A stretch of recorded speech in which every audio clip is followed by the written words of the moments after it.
ஓம் சாய்ராம், ஜெய் சாய்ராம். என் அன்பு குழந்தையே, நான் இப்போது போட்டிருக்கும் இந்த வேப்பில மாலையை நீ தொட்டு விட்டாய் அல்லவா? அப்படியென்றால் உனக்கு மிகப்பெரிய சக்தி உனக்குள்ளே ஊடுருவப் போகிறது. அது உன் வாழ்க்கையை அழகாக மாற்றப் போகிறது. நீ என்னுடைய குழந்தை. இன்று உன்னுடைய அனைத்து பிரச்சனைகளையுமே அது தீர்க்கப் போகின்றது. நீ கவலைப்படாமல் சந்தோஷமாயிரு. நான் பார்த்து கொள்கிறேன். என்னுடைய துளசி மாலைக்கு எவ்வளவு பெரிய மகிமை இருக்கிறது என்பது உனக்கு தெரியுமா? நிச்சயம் அந்த மகிமையை நீ உணர்ந்து கொள்வாய். உன்னுடைய வீட்டில் தேவை என்பதே இல்லாமல் போகும். உணவு, உடை, இன்னும் ஒரு அத்தியாவசிய தேவைகளுக்கான பஞ்சமே இருக்காத அளவிற்கு அது பல சக்திகளை உனக்குள்ளே கொண்டு வரப்போகின்றது. பல மகிமைகளை அது புரிய போகின்றது. இந்த பிரபஞ்சத்தில் சத்தியத்தை பாதுகாப்பதும் தர்மத்தை நிலைநாட்டுவதும் என் பணி. உன் பலவீனத்தை விரட்ட, உன்னை ஊக்கப்படுத்தவும், உன் வழியில் உள்ள தீமைகளை விரட்டவும், உனக்கு வலிமையை அளிக்கவும் நான் இருக்கிறேன். உன் பிராமணத்தை நிறைவேற்றி அழியாமல் இருக்க உனக்கு நான் வழிகாட்ட நான் இருக்கிறேன். நம்பிக்கையோடு இரு. என் பக்தர்களின் வீட்டில், என்னுடைய உண்மையான பக்தர்களின் வீட்டில் உணவு, உடை என்று எதற்குமே குறைவே இருக்காது. இதை என் உறுதியாக எடுத்துக்கொள்ளுங்கள். என்னுடைய சத்திய வாக்காக எடுத்துக்கொள்ளுங்கள். உங்கள் ஆசைகள் தளர்ந்து போகும்போது தானாகவே உங்களுடைய மனம் கடவுளை நோக்கி திரும்பிவிடும். நானே உனது ஆதாரமாக இருக்கும்போது நீ யாரை தேடிக்கொண்டிருக்கிறாய்? உன் ஜீவனே நான் என்பதை உணர்ந்து கொள். என்னை சிக்கென பற்றிக்கொள். உனது கவலைகள் யாவுமே பறந்தோடிவிடும். உனக்கான தேடுதலுக்கான வழியை கிடைக்கப் பெறுவாய். இதுவா அதுவா, எது சரி என்று மயங்கும் போது எது பிறருக்கு நன்மை அளிக்குமோ அதன் வழி செல்லல் வேண்டும் என்பதை நீ உணர்ந்து கொள். கர்ம வினைகளின் விளைவாக வாழ்க்கையில் நடப்பது நடக்கட்டும். அதை நம்முடைய மனம் உறுதியாக எதிர்கொள்ளட்டும். ஆனால் சாயியின் பாதங்களில் மேல் நமக்கு இடைவிடாத அன்பும் பக்தியும் என்றென்றுமே நிலவட்டும். அவருடைய புனிதமான உருவம் நமது கண்களின் எதிரில் எப்போதுமே இருக்கட்டும். சாயியின் லீலை ஆழங்காண முடியாதது, கற்பனைக்கு எட்டாதது. அவர் தனது பக்தனுக்கு செய்யும் உபகாரத்திற்கும் அற்புதத்திற்கும் எல்லையே கிடையாதது. ஸ்ரீ சாயப்பாவின் நேரடியான தரிசனத்திற்கு கொடுத்து வைக்காத எளிய ஆத்மாக்களின் கண்களுக்கு விருந்தாகும் சிறந்த வழிபாடே ஸ்ரீ சாயி தத்சரித உபதேச பொன்மொழிகளாகும். சாய்பாபாவின் அறிவுரைகளும் இயற்கையானதும் எல்லையற்றதுமான தன்னுணர்வு கருத்துக்கள் அடங்கிய களஞ்சியமே ஸ்ரீ சாய் தத்சரிதம்.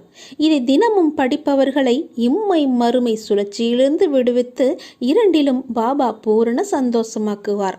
இது பாபாவினுடைய விருப்பம், என் விருப்பம்.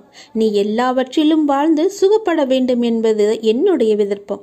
அதற்கு உன்னை நீ தயார்படுத்தும் வேளையில் இப்போது நான் ஏற்பட்டிருக்கிறேன். என்னை நோக்கி முதலில் நீ ஓரடியை எடுத்து வை. என்னை நம்பி நீ ஓரடியை எடுத்து வைத்துப்பார். அடுத்து மற்றதை நான் பார்த்து கொள்கிறேன். நீ என்ன தவறிழைத்தாய் வருத்தப்பட? உன்னை ஏமாற்றியவர்களே நம்பிக்கையோடு செயல்படும் போது நீ இன்னும் அதீத நம்பிக்கையோடு செயல்பட வேண்டும் அல்லவா? அதை நீ உணர்ந்து கொள். என்னை நோக்கி முதல் அடியை எடுத்து வை. உன்னை நான் தவறான பாதைக்கு அழைத்துச் செல்ல மாட்டேன். படுகுழியிலும் வீழச் செய்ய மாட்டேன். கவலைப்படாமல் என்னை நோக்கி வா. ஓர் அடியை எடுத்து வை. மலையின் உச்சியில் உன்னை வைத்து அழகு பார்க்க. உன்னுடைய பிரச்சனைகளை தீர்க்க யாரும் இல்லை என்று கவலைப்பட்டு கொண்டிருந்தாய் அல்லவா? உன்னுடைய அனைத்து பிரச்சனைகளையுமே நான் தீர்க்கப் போகின்றேன். அதற்கான நேரத்தையும் நான் குறித்து விட்டேன். உன்னுடைய கவலைகளை நான் போக்கப் போகின்றேன். உன்னுடைய துன்பங்களை நான் நீக்கப் போகின்றேன். உனக்கு இன்பத்தை வர வைப்பதற்கான, சந்தோஷத்தை கொடுப்பதற்கான நேரத்தையும் நான் குறித்து விட்டேன். முழுவதும் கேள். நீ மகிழ்ச்சியில் துள்ளி குதிப்பாய். சந்தோஷ மலையில் நனையப் போகின்றாய். நீ கவலைப்படாமல் சந்தோஷமாயிரு. எல்லாவற்றையுமே நான் தீர்த்து வைக்கின்றேன். மாற்றங்கள் நிறைந்த இந்த உலகனில் பிறப்பிலும் இறப்பிலும் அன்பிலும் அருளிலும் மாறாத கடவுள் நான் தான் என்பது உனக்கு தெரியும் அல்லவா? ஆயுளெல்லாம் என்னுடைய திருவடியே சரணம் என்று கிடைக்கின்றாய் அல்லவா? உன்னை நான் எப்படி விட்டு விடுவேன்? வாழ்க்கையில் ஜெயித்திட முயற்சிகளும் உழைப்புகளும் மிக அவசியம் அல்லவா? நானும் உழைக்கின்றேன், நானும் முயற்சிக்கின்றேன். பிறகு ஏன் எனக்கு வெற்றி என்னும் கிரீடத்தை ஏன் என்னால் சூட முடியவில்லை என்றுதானே கேட்கின்றாய்? உன் உழைப்பும் முயற்சியும் உண்மைதான். ஆனால் வெற்றி என்ற பூக்களை பறிக்க சில முட்களிடம் நீ காயப்பட்டுத்தான் ஆக வேண்டும். காயப்பட வேண்டும் என்பதை விட வாழ்வின் இன்னொரு பக்கம் இருக்கும். அதற்கு தோல்வி என்ற மிக பெரிய பாடத்தை அது கற்றுத்தரும் என்றே நீ எண்ண வேண்டும். உன்னுடைய வெற்றிக்கு நடுவில் உனக்கு ஏன் இந்த சறுக்கல் தோன்றுகிறது என்று யோசித்து பார்த்தாயா? மன வலிமையை சோதிப்பதற்கே அது நடத்தப்படுகிறது என்பதை நீ உணர்ந்து கொள். மன வலிமையுடன் நீ போராடி அதற்கான துணிச்சலை கொண்டு அவற்றுக்கு வரும் தடையை எல்லாம் நீ எதிர்த்து பொறுமையும் நிதானத்துடனும் கூடிய நம்பிக்கையுடன் நீ செயல்பட்டால் அந்த அகிலமே உனக்கு கிடைத்த வெற்றி என்ற உணர்வை நீ நிச்சயம் அடைவாய். உனக்கு வரும் கஷ்டங்களால் அந்த நேரத்தில் மனசுமை உனக்கு அதிகமாகத்தான் தெரியும்.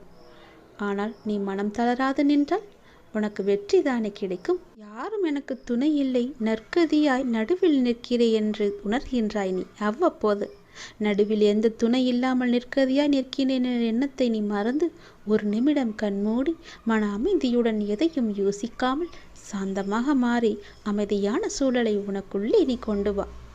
அந்த நிமிடம் நீ நிற்கின்றது எங்கு என்று பார். என்னுடைய கைப்பிடி உன்னை பிடித்து கொண்டிருக்கும். உன்னை நான் என்ற உன்னை வணங்கும் கடவுள் தாங்கிக் கொண்டிருக்கின்றேன் என்பதை மனதார நீ ஒப்புக்கொண்டால் போதும். எதிர்த்து நிற்பாய். என்ன வந்தாலும் துணிச்சலாக நிற்பாய். உன்னை நிச்சயம் நல்வழிப்படுத்துவேன். உனக்கான நல்ல வழிகளை உனக்கு காமித்து கொண்டே இருப்பேன். வெற்றி அங்கு நிறையவே இருக்கும். அதற்கு நான் பொறுப்பு. உன்னுடைய பிரச்சனைகளை, கடன் சுமைகளை எல்லாம் நீக்குவதற்கு நான் ஒரு சரியான நேரத்தை குறித்து வைத்திருக்கேன் என்று சொன்னேன் அல்லவா? எண்ணிக்கொள். இன்னும் சரியாக 36 மணி நேரத்தில் நிச்சயம் நீ மகிழ்ச்சி அடைவாய். உன் கஷ்டங்கள், கவலைகள், துன்பங்கள் எல்லாமே ஓடி மறைந்து உன் இன்பம் வருவதற்கான சரியான நேரம் இன்னும் 36 மணி நேரத்தில் அது உன் கையில் வந்து சேரும். கவலைப்படாமல் நம்பிக்கையோடு இரு. என்னை வரவேற்க தயாராக இரு. ஏனென்றால் உனக்கான இன்பத்தை கொண்டு வருவது நான் தான். உன்னை தேடி நான் வரப்போகின்றேன். உன்னை நிச்சயம் பாதுகாப்பேன். நல்வழியில் உன்னை அழைத்து செல்வேன். நல்லது நடக்கும். நான் உயிரோடு இருக்கின்றேன், உனக்கு முன்னே இருக்கின்றேன் என்பதை நீ நம்புகின்றாயா? உனக்கு வேண்டிய உதவிகளையெல்லாம் நான் செய்து கொண்டிருக்கிறேன் என்று என்னை முழுமையாக நம்பிக்கொண்டிருக்கின்றாயா? உன்னுடைய கவலைகளை போக்க நான் ஓடி வருகிறேன் என்றும் உன்னுடைய துன்பத்தில் கை கொடுக்க நான் வந்துவிட்டேன் என்றும் நீ நம்புகின்றாயா இல்லையா? நான் இருப்பது உண்மை என்றால் உடனே எனக்கு பெயரிட்டு என்னை கூப்பிடு. அப்பா என்று கூப்பிடு. அம்மா என்று கூப்பிடு. தாயே, தந்தையே என்று உனக்கு எப்படி தோன்றுகிறதோ அப்படியே என்னை கூப்பிடு. நான் ஓடி வந்து உன் முன்னால் நிற்பேன். நான் எங்கே இருக்கிறேன் என்று தேட வேண்டாம். நான் இங்கேதான் இருக்கின்றேன். உனக்காக என்பதை எப்போதுமே நீ நினைவில் வை. மற்றவர் உங்கள் பக்தியை பற்றி என்ன சொன்னாலும், நீங்கள் என்னை எப்படி உணர்ந்தாலும், எப்போதும் உனக்காக ஒரு குறிப்பிட்ட இடம் என்னுடைய மனதில் நான் வைத்திருக்கிறேன். என்னுடைய மனதில் உனக்கென்று ஒரு இடம் உண்டு. உனக்காக எப்போதுமே நான் இங்கே தான் இருக்கின்றேன். நீங்கள் கீழே இறங்கும்போது உங்கள் கையை பிடித்து கொண்டு நான் மேலே அழைத்து வந்து விடுகிறேன். கீழே என்பது பெரிய ஆபத்தானது. அங்கே இருந்து உன்னை கை தூக்கி விடுவது நான் தான். வாழ்க்கையில் எதுவுமே இப்படியே நடந்து விடுமோ, இப்படியே போய்விடுமோ என்று ஒருபோதும் நினைத்து விடாதே. எதையும் மாற்றி கொடுக்க எனக்கு தெரியும். அந்த கடவுளுக்கு ஒரு நொடி போதும். கவலையாகவே இருக்காதே. எல்லாமே இறைவனுக்கு தெரியும் என்று நம்பி ஒவ்வொரு பொழுதையுமே தொடங்கிப்பார். உன் வாழ்க்கை மிகவும் நன்றாகவே இருக்கும். எத்தனை கஷ்டம் வந்தாலும் கவலைப்படக்கூடாது. முதலில் உன் கூட நான் இருக்கின்றேன் எப்போதும். நீ இதுவரை சில தினங்களை தடைகளாக நினைத்து வந்தாய். சில நேரங்களை தடைகளாக நினைத்து வந்தாய். அது எல்லாம் எதுவும் ஒன்றுமில்லை. ஆனால் இன்று முதல் அது போன்ற தினங்களில் உள்ள தடைகள் எல்லாமே நீங்கு போகின்றன. நீ நினைத்தது எல்லாமே நேர்மறையாக மாறப்போகின்றன. உன் மனதில் உள்ள எதிர்மறை எல்லாம் நீங்கி நேர்மறையை உனக்குள்ளே நான் கொண்டு வந்து விட்டேன். வரும் காலங்களில் அவைகள் எல்லாம் உன் தடைகளை நீக்கப் போகின்றன. வெற்றி தருவதை நீ காணப்போகின்றாய். உன் இல்லத்தில் எதிர்மறையாகவே பதிந்துவிட்ட அத்தனை கால கஷ்டங்களும் இனி ஒன்றன் பின் ஒன்றாக மாறப்போகிறது. உனக்குள் அது போன்ற சூழலிலும் நேர்மறை துளிர்விட்டு மேலே எழும். அதை உன்னை வழிநடத்தி உனக்கு நிச்சயம் வெற்றியையே தரும். உன்னுடைய வாழ்க்கையில் சில நேரம் சுமை அதிகரிக்கும் போது கடவுளின் கரங்கள் உன்னை சுமந்து கொண்டு இருக்கிறது என்பதை நீ மறந்து விடாதே. நீ தூங்கும்போது உனக்கே தெரியாமல் உன் அருகில் இருப்பது யார்? நான் தான். உன் கூடவே இருந்து உன்னை ஆசீர்வதித்து கொண்டிருக்கிறேன். எல்லா நேரமும் நல்லது நடக்கும் உனக்கு. உனக்கு எப்போதெல்லாம் என்னை அழைக்க வேண்டும் என்று நினைக்கின்றதோ அப்போதெல்லாம் என்னை அழைத்து விடு. உனக்காக நான் ஓடி வருகிறேன். அதற்காக நேரம் காலமெல்லாம் நீ பார்க்க வேண்டாம். இரவும் பகலும் எப்பொழுதெல்லாம் நேரம் கிடைக்கின்றதோ எவன் ஒருவன் என்னை பற்றி நினைத்து வருகின்றானோ அவன் இனிப்பும் சர்க்கரையும் போல, அலையும் கடலும் போல, கண்ணியும் மொழியும் போல என்னுடன் அவன் முழுமையாகவே இணைக்கின்றான். அப்படிப்பட்டவன் எதற்காகவும் எங்கேயும் பயப்பட வேண்டிய அவசியமே இல்லை. என்னை நீ மனதார அழைத்த பின் நீ அமைதியாக இருக்க வேண்டியது மட்டுமே உன்னுடைய வேலை. உன்னுடைய சோகம், உன்னுடைய கண்ணீர், உன் மனவலி, உன் மனவேதனை அனைத்தையும் நான் அறிவேன். நீ எதற்கும் கவலைப்படாதே. உனக்கான நிம்மதியை நான் நிச்சயம் உனக்கு தருகிறேன். நீ எப்போது வேண்டும் என்று கேட்கின்றாயோ அப்போதே உனக்காக எல்லாவற்றையும் செய்து தர நான் ஆவலாக காத்திருக்கின்றேன் தங்கமே. நீ கேட்டது எல்லாம் உடனே கிடைக்க வேண்டும் என்று அவசரப்படாதே. பொறுமையாக காத்திரு.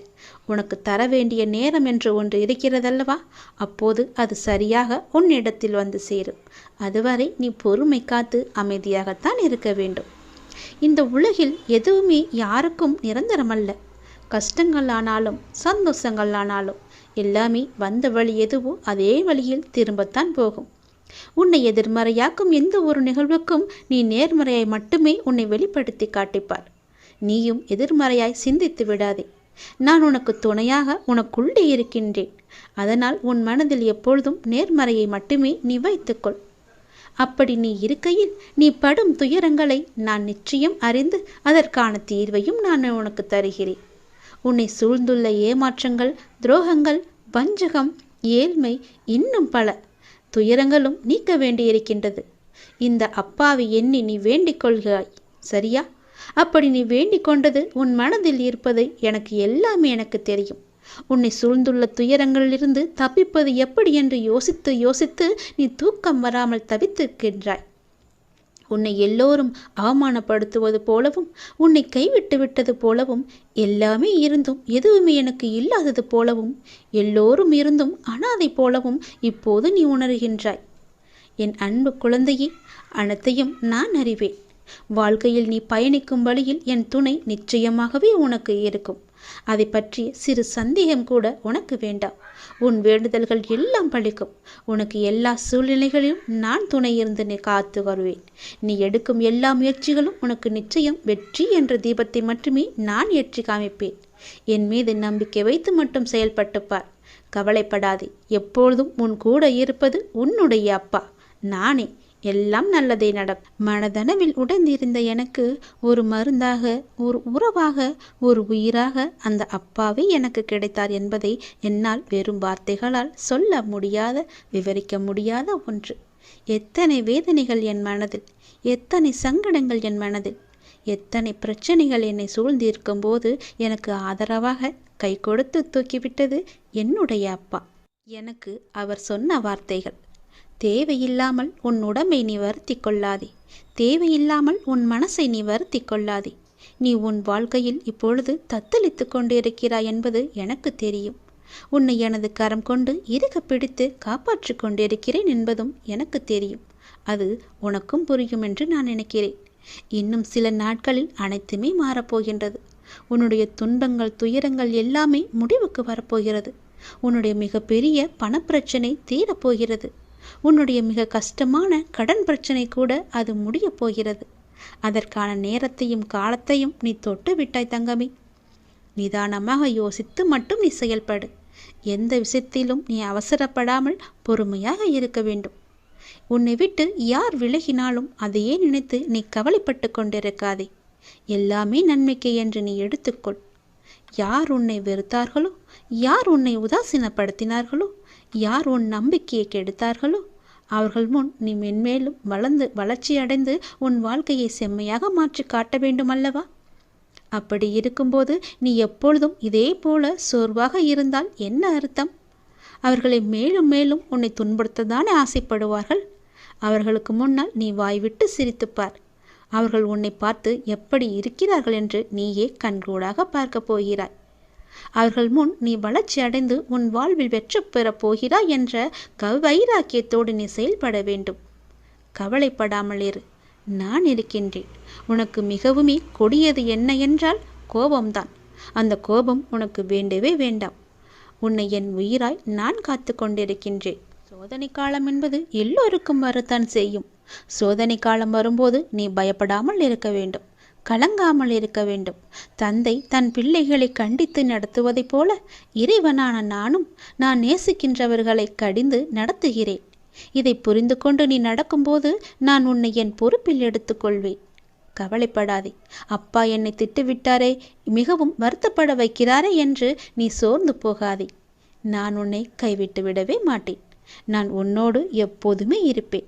பயப்படாமல் மட்டும் இரு, கலங்காமல் மட்டும் இரு. நீ பலம் கொண்டு திடமான மனதோடு நீ எழுந்து வர வேண்டும். உன்னை ஒருபோதும் நான் கைவிட்டு விட மாட்டேன் என்ற நம்பிக்கை உனக்குள் அச்சாணியாக பதிந்திருக்க வேண்டும். உன்னை விட்டு விலகவே நான் மாட்டேன் என்பதை நீ நம்ப வேண்டும். அப்பா என்னை கைவிட்டு விட மாட்டார் என்ற நம்பிக்கை உனக்குள்ளே இருக்க வேண்டும். அப்போது அந்த கலக்கமானது, உன்னுடைய பயமானது உன்னை விட்டு தூர ஓடிவிடும். எது வந்தாலும் நீ கலங்காதே.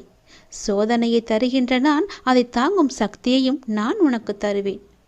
அதுக்கு தப்பிக்கும் வழிகள் பலவற்றையும் நானே உருவாக்கி தருகிறேன். பிறகு ஏன் வருத்தம்?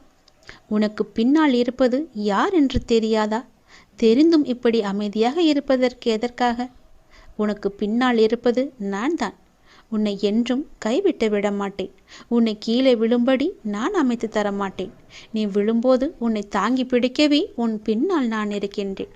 எதற்கும் நீ பயப்படாத இரு. எப்போதும் எல்லாவற்றுக்காகவும் சந்தோஷமாகவே இருக்க பழகிக்கொள். உன்னை எப்பொழுதும் நீ சந்தோஷமாகவே வைத்துக்கொள். நான் உன்னோடு இருப்பதால் நீ அனைத்திலுமே ஜெயிக்கப் போகின்றாய். நான் உனக்கு ஜெயம் தருவேன். கஷ்டம் வந்தால் துவண்டு போகாதே. அது உன் பூர்வ ஜென்ம கர்மா. இன்பத்தை எவ்வாறு சந்தோஷமாக ஏற்கின்றாயோ அதுபோல கஷ்டத்தையும் மகிழ்ச்சியுடன் ஏற்று என் மீது போட்டுவிடு. நான் பார்த்து கொள்கிறேன். உனக்கு துணையாக உன்னுடைய அப்பா நான் எப்போதுமே இருப்பேன். உன் வீட்டிற்கு வந்துவிட்டேன். என்னுடைய வரவால் உன் வேதனைகள் காணாமல் போகப் போகின்றது. உன் பேரும் புகழும் உயரப்போகின்றது. உன் உள்ளம் குளிரும் நல்ல செய்தியோடு நான் வந்திருக்கிறேன். கலங்காமல் கேள். ஏன் சோகம் உனக்கு? எதிர்காலத்தை நினைத்து நீ பயப்படுகின்றாயா? பொருளாதாரம் முன்னேறவில்லை என்று கவலைப்படுகின்றாயா? உனக்கு தேவையான விஷயங்கள் அதற்கான காலகட்டத்தில் உன்னை வந்து சேரும். அதை பற்றி நீ கவலைப்பட தேவையில்லை. உன் பொருளாதாரம் நன்றாகவே இருக்கும். கவலை வேண்டாம். நான் உனக்கு துணை இருக்கும்போது உன்னால் முடிந்த சிறு சிறு உதவிகளை மற்றவர்களுக்கு நீ செய்து வா. அடுத்தடுத்து உன்னுடைய பொருளாதாரம் நிச்சயம் மேன்மையில் முடியும். உன் வாழ்க்கை இப்போது என் கையில் இருக்கின்றது. அதை நீ நம்ப வேண்டும். உன்னை நிச்சயம் நான் உயர்த்தி காமிக்கின்றேன். உன்னோடு நான் இருப்பதை எப்படி நீ அணு அணுவாக உணர்ந்து கொண்டாயோ அது போலவே உன்னை அணு அணுவாக உயர்த்தி மிக பெரிய உயரத்தில் நான் வைக்கப் போவதை நீ காணப் போகின்றாய். உன் புகழ் உயரும். உன் உள்ளம் குளிரும். அந்த நல்ல நாளை இந்த ஆண்டில் நீ நிச்சயம் காண்பாய். எது நடந்தாலும் எல்லாமே நன்மைக்கே என்று நீ எடுத்துக்கொள்கின்றாய் அல்லவா? அந்த எண்ணத்திற்கே எல்லா நன்மையும் உனக்கு வந்து சேரும். நீ எப்போதும் உண்மையாக இருக்க முயற்சி செய்கின்றாய். ஆனால் எல்லோரும் உன்னிடம் உண்மையாக நடந்து கொள்ளாவிட்டாலும் உன் உண்மை அவர்களை நிச்சயம் மாற்றும். உன்னை அனைவரும் அவர்கள் மதிப்பார்கள். கவலையப்படாதே. நான் உன்னை உயர்த்தி காமிக்கின்றேன். எது நடந்தாலும் அப்பா இருக்கிறார் என்ற நம்பிக்கையோடு இரு. நான் உன் வீட்டிற்கு வந்து உன்னுடனே தங்கிவிட்டேன். என் வரவால் நீ இதுவரை சந்தித்த வந்த வேதனைகள் எல்லாம் எப்படி காணாமல் போனது என்று நினைத்து வியக்கும் அளவிற்கு நிச்சயம் உன்னுடைய வாழ்வில் பல நல்ல நல்ல மாறுதல்கள் எல்லாம் நடைபெறும். இனி ஒவ்வொன்றாக அது உனக்கு தெரிய வரும். வாழ்க்கையில் பல அற்புதங்கள் நிகழப்போகின்றது. எல்லாமே எனக்கு தெரியும் என்ற நம்பிக்கையோடு என்னிடம் ஒப்படைத்துவிட்டு எல்லாமே என் அப்பாதான் என்று இருக்கின்றாய் அல்லவா? நிச்சயம் நான் உன்னை கைவிட மாட்டேன். என் நிலைமை மாறவில்லையே, நானோ நீயே என்று கதியின்றி இருக்கின்றேன். உனக்கோ என்னை கவனிக்க நேரமில்லை என்று நீ புலம்புகிறாய். ஒரு நாள் இந்த வாழ்க்கை எனக்கு பிடித்த மாதிரி மாறும் அப்படி என்கின்ற நம்பிக்கையில் நீ ரொம்ப நாட்களாகவே வாழ்ந்து கொண்டிருக்கின்றாய். அந்த ஒரு நாள் உன் வாழ்க்கையில் வெகு விரைவாக வரப்போகின்றது. அதை நான் உனக்கு பரிசாக தரப்போகின்றேன். அந்த பரிசோடு இந்த நாளை நீ மகிழ்ச்சியோடு கொண்டாடு. உன் மகிழ்ச்சியான முகத்தை நான் காண விரும்புகின்றேன். என் மீது நீ அளவற்ற பக்தி கொண்டிருக்கின்றாய். கண்மூடித்தனமான நம்பிக்கை வைத்திருக்கின்றாய். தெய்வீக சக்தி அதிகம் இருக்கிறது என்று நம்புகின்றாய். அது எதுவுமே பொய்யாகாது தங்கமே. உனக்கு தேவையான சக்தி தந்து உனக்கான அந்த நல்ல நாளை நான் உன்னிடம் ஒப்படைக்கப் போகின்றேன். நிச்சயம் அதற்கான நல்ல அறிகுறிகள் எல்லாம் உன் கண்ணில் தெடும்படி நான் அமைத்து தருகின்றேன். நீ நல்லதாய் நினை, உனக்கு நல்லதே நடக்கும். சில நேரம் நீ மிகவும் மகிழ்ச்சியாகவும் சுறுசுறுப்பாகவும் இருக்கின்றாய். சில நேரமோ மிகவும் சோர்ந்து போய் கவலையில் மூழ்கின்றாய். எப்பொழுதும் உன் மனதை நீ சுறுசுறுப்பாக வைத்துக்கொள்ள என்னுடைய நாமத்தை மட்டும் நீ உச்சரித்து கொண்டு இருந்தாலே போதும். என்னுடைய நாமமானது உனக்கு எப்போதும் உதவியாக இருக்கும். எந்த நேரத்திலும் உனக்கு துணை இருந்து கொண்டே இருக்கும். என் நாமத்தை மட்டும் நீ சொல்லிக்கொண்டே வா. தை மாதத்தில் உன்னுடைய இல்லத்தில் ஒரு நல்ல நிகழ்வு நடப்பதற்கான அறிகுறிகள் உனக்கு தென்படும். அது தொடர்பான முடிவுகள், பேச்சுவார்த்தைகள் எல்லாம் நடக்கப் போகிறது. உன்னுடைய எண்ணத்தில் நேர்மறை சற்று குறைந்தாலும் நேர்மறை எண்ணங்களை விடாமல் பிடித்துக்கொள். நீ நன்மைகள் நிச்சயமாக நடக்கும். உன்னுடைய மனதை மகிழ்ச்சியாக வைத்துக்கொண்டு நீ செய்யும் செயல்கள் எல்லாம் நிச்சயம் நல்ல பலனை தரும். அப்படியே உன் மனதை நேர்மறையாகவே வைத்துக்கொள். உன் இல்லத்தில் மகிழ்ச்சி என்றுமே நிலைத்திருக்கும். உன் மன கதவு எல்லாமே திறக்கப் போகிறது. தடைப்பட்ட கதவுகள் எல்லாம் திறந்து உன் வாழ்க்கைக்கான நல்ல நல்ல மாறுதல்கள் எல்லாம் நடைபெறும். நான் சொன்ன நல்ல செய்தி, நல்லது எல்லாம் அந்த நல்ல நாளை எதிர்பார்த்து நீ காத்திருக்கும் நாட்களெல்லாம் இந்த ஆண்டில் நிச்சயமாகவே நீ காணப்போகின்றாய். ஏனென்றால் இது சிவனின் வாக்கு. என் வாக்குக்கு மீறிய எதுவும் கிடையாது. நிச்சயம் இந்த சிவனின் வாக்கு உனக்கு பலிக்கப் போகிறது. நான் உன் கர்ம வினையை குறைத்து விட்டேன். உன் கர்ம வினையும் குறைந்து விட்டது. நாளையே எல்லாம் மாறப்போகிறது. நீ மனம் கலங்காமல் கேள், சந்தோஷமாகவே கேள். உன் உழைப்பையும் அன்பையும் பிறர் தவறாக பயன்படுத்தும் போதோ அல்லது பலனை பிறர் அனுபவிக்கும் போதோ நீ வருத்தப்படாதே. அவர்கள் உன் கர்மாக்களையும் பாவங்களையும் அனுபவித்து உன் கர்ம வினைகளை விரைந்து முடிக்கவே அப்படி செய்து கொண்டிருக்கின்றார்கள். நான் தான் அவர்களை அனுப்பி வைத்திருக்கின்றேன். அந்த சமயத்தில் உனக்கு வருத்தம் அளித்தாலும் உன் கர்ம வினைகள் குறைகிறது என்று நீ நிம்மதி கொள். எந்த சூழ்நிலையிலும் இழந்து போனதையும் தொலைத்து விட்டதையும் எண்ணி நீ மனதில் கவலை கொள்ளாதே. நடப்பவை யாவும் நன்மைக்கு என்று நம்பிக்கையுடன் உன் லட்சியத்தை நோக்கி நீ முன்னேறிச்சல். எல்லாம் நன்மைக்கே என்று சொல்கிறீர்களே, ஆனால் என் வழிகள் அப்படியேதானே இருக்கின்றது. எந்த நன்மையும் எனக்கு நடக்கவில்லை என்கிறாயா? நீ கொஞ்ச நாள் பொறு. உன்னுடைய வேண்டுதல் நிச்சயம் பலிக்கப் போகிறது. நீ அனுபவிக்கும் துயரங்களையே பெரிதாக நினைத்து போராடி கொண்டிருக்கின்றாய். அது உன்னை தாக்காமல் இருக்கவே நான் இங்கு போராடி கொண்டிருக்கின்றேன். அது உனக்கு தெரிய வாய்ப்பே கிடையாது. அதனால்தான் நான் அடிக்கடி கூறுகின்றேன், முடிந்தவரை எல்லோருக்கும் நல்லதே செய்யென்று, எதற்காகவும் அஞ்சாதே என்று. ஏனென்றால் உன்னோடும் உன் குடும்பத்தோடும் நான் இருக்கின்றேனே. இன்பமும் துன்பமும் நிலையற்றவைதான். அது எல்லோருக்கும் மாறி மாறி வந்து கொண்டுதான் இருக்கும். இன்று இருப்பது நாளை மாறிவிடும். எனவே நீ மனம் கலங்காமல் இரு. இன்றைய துன்பத்தை நினைத்து நாளைய இன்பத்தை நீ தொலைத்து விடாமல் இருக்க வேண்டும். அதற்காகத்தான் சொல்கிறேன். உனது நலனை விரும்புகின்ற நான் உனக்கு நன்மையை மட்டும்தான் செய்வேன் என்பதில் நீ உறுதியான நம்பிக்கையோடு இரு. கவலையே படாதே. நான் இருக்கின்றேன். என்றும் எங்கெங்கும் எப்போதும் என்றென்றுமே உன்னோடு. உனக்கு நல்லது மட்டுமே நடக்கும். நீ என் பரிபூர்ண அருள் முழுவதையும் பெற்றுவிட்டாய். என் ஆசீர்வாதத்தையும் அன்பையும் நீ பெற்றுவிட்டாய். உன்னுடைய பக்தியால் நான் உனக்கு அடிமையாகிவிட்டேன் என் தங்கமே. என்னிடத்தில் நீ பக்தி செய்ததால் நீ வருவாய். நிச்சயம் தொண்டு செய்வாய். அதன் மூலம் நான் உன்னிடத்திலேயே நான் ஐக்கியமாகி விடுவேன். உன்னுடைய வருகைக்காக நான் காத்து கொண்டிருக்கிறேன். நீ என்னிடம் வந்து மற்றவர்களுக்கு நீ தொண்டு செய். எனக்கு தொண்டு செய்ய வேண்டாம்.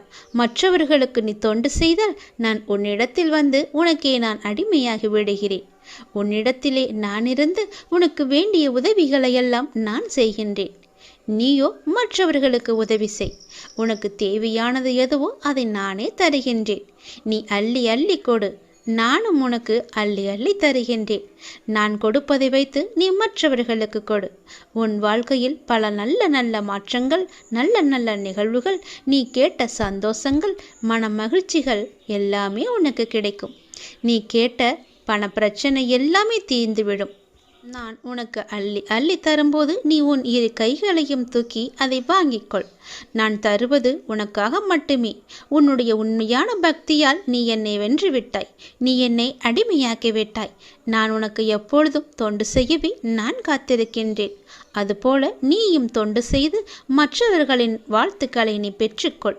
அதன் மூலம் உன் வாழ்க்கை மிக சிறப்பாகவே மாறும். நான் உன் நல்ல எண்ணத்தில் தான் நான் வைத்திருக்கின்றேன். அதுபோலவே நீயும் செய். உன்னையும் எல்லோரும் போற்றுவார்கள். நன்றாக இருப்பாய். நீ என்னுடைய இந்த பாதத்தை தொட்டுப்பார். நான் உன் முன்னே உன்னை தேடி நான் வந்து கொண்டே இருப்பது உனக்கு தெரியும். கவலைப்படாமல் நம்பிக்கையோடு நான் வணங்கும் கடவுள் என்னிடம் இருக்கிறார் என்று என்னுடைய இந்த பாதத்தை நீ தொட்டுப்பார்.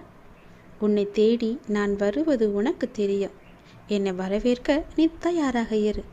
உன்னை பாதுகாக்க நான் வந்து கொண்டிருக்கின்றேன். ஒரே நாளில் யாரும் மௌனத்தை தேர்ந்தெடுப்பதில்லை. அது பல நூறு வார்த்தைகளை பேசி பலனற்று போனதால் தான் அது வருகின்றது. உன்னுடைய மனதில் இப்போது உள்ள அந்த மன வருத்தத்தை உனக்கு தந்தவர்கள் அதை பற்றி கண்டு கொள்ளாதவாறு இப்போது இருக்கின்றார்கள். அதை அவர்களுக்கு நான் புரிய வைத்துக் கொள்கின்றேன். வீணாக வருந்தாதே. தேவையில்லாமல் நேரத்தை நீ வீணடிக்காதே. நீ இழந்ததை விட, நீ இதுவரை எதையெல்லாம் இழந்தாயோ அதை விட 2 மடங்காக நான் உனக்கு தருவேன். நிச்சயம் நடக்கும். பொறுமையாக இரு. நீ வேண்டியது உன்னை கண்டிப்பாகவே வந்து சேரும். இனி வரும் நாட்களில் உனக்கு துணையாக நான் வந்து கொண்டே இருப்பேன். முடிவுகளை எல்லாம் நிதானமாக எடுக்க பழகு. உதவிகளை யோசிக்காமல் நீ செய்து கொண்டே இரு.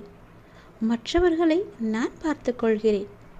எல்லோரையும் புறந்தள்ளிவிட்டு உனக்கு மனதில் என்ன தோன்றுகிறதோ அதை மட்டுமே, நல்லதை மட்டுமே செய். பணிவோடு நீ இரு. பண்பு உன்னை உயர்த்தி பார்க்கும். அன்போடு நீ இருந்து பார். அகிலமே உன்னை உயர்த்தி பார்க்கும். பக்தியோடு நீ இருந்து பார். பரமணி உன்னை உயர்த்தி நிச்சயம் காமிப்பார். அன்பில் பண்பை சேர்த்து பக்தியோடு இறைவனிடம் கையேந்தினால் வாழ்வே நமக்கு சொர்க்கம்தான். வாழ்வின் வரந்தரும் வள்ளல் அல்லவா கடவுள். என்னை யாழும் இறைவன் அல்லவா நமக்கு சொந்தம். அதனால் எல்லாவற்றிலுமே அன்பாக பழகு. விதி என்று எதையும் நீ விட்டு விடாதே. இறைவனிடம் தொடர்ந்து நீ வேண்டிக் கொண்டே இரு. விதிக்கும் விதிவிலக்கு என்று ஒன்று உள்ளது. இறைவனின் திருவடிப்பட்டு அந்த தலையெழுத்தே மாறிவிட. அதனால் உனக்கு எவ்வளவு கஷ்டங்கள் வந்தாலும் இந்த திருவடியை நினைத்துக்கொள். இந்த திருவடியை நீ தொட்டுவிட்டால் உன் தலையெழுத்தே மாறிவிடும். உன் கஷ்டங்கள் எல்லாமே முடிவுக்கு வந்துவிடும். அந்த விதியையே முறியடிக்கும் வல்லமை என் திருவடிக்கு உண்டு. என்னுடைய திருவடியை, என்னுடைய பாதத்தை நீ இருக்க பற்றிக்கொள். எல்லாம் நன்மைக்கு எண்ணும்படியாக உன்னை கஷ்டத்திற்கு தள்ளிய சில நிகழ்வுகள் உன் வாழ்க்கைக்கு நன்மையானதாக மாறப்போகின்றது. நான் எப்போதும் என் பிள்ளைகளுக்கு காவலாய் அவர்களுக்கு எது நல்லதோ அதையே நான் செய்வேன். என்னை இந்த அளவுக்கு தீவிரமாக வணங்கும் உனக்கு நன்மையை செய்யாமல் இருப்பேனா? நிச்சயம் நன்மையே செய்வேன். கடந்த 1 வருடமாக நீ பட்ட துன்பம் எது சொல்லி மாளாதே. துன்பத்திற்கு மாற்றாக இன்பங்கள் உனக்கு இனி கிடைக்கப் போகிறது. உன்னுடைய வாழ்வில் எல்லாமே மாறப்போகின்றது. நல்லது நடக்கப் போகிறது. ஒரு புதிய பரிமாணம் உன் வாழ்க்கையில் நுழையப் போகிறது. அது உன் வாழ்க்கையை அழகாக மாற்றப் போகிறது. நேர்மறை எண்ணங்கள் அங்கு நிறையவே இருக்கும். நேர்மறை சூழல்கள் அங்கு அதிகமாகவே இருக்கும். உனக்கு எப்போதும் அது துணை இருந்து கொண்டே இருக்கும். நீ என்னுடைய பிள்ளை. என் பாதத்தை நீ இருக்க பற்றி கொண்டால் துன்பம் கூட தூர ஓடிவிடும்.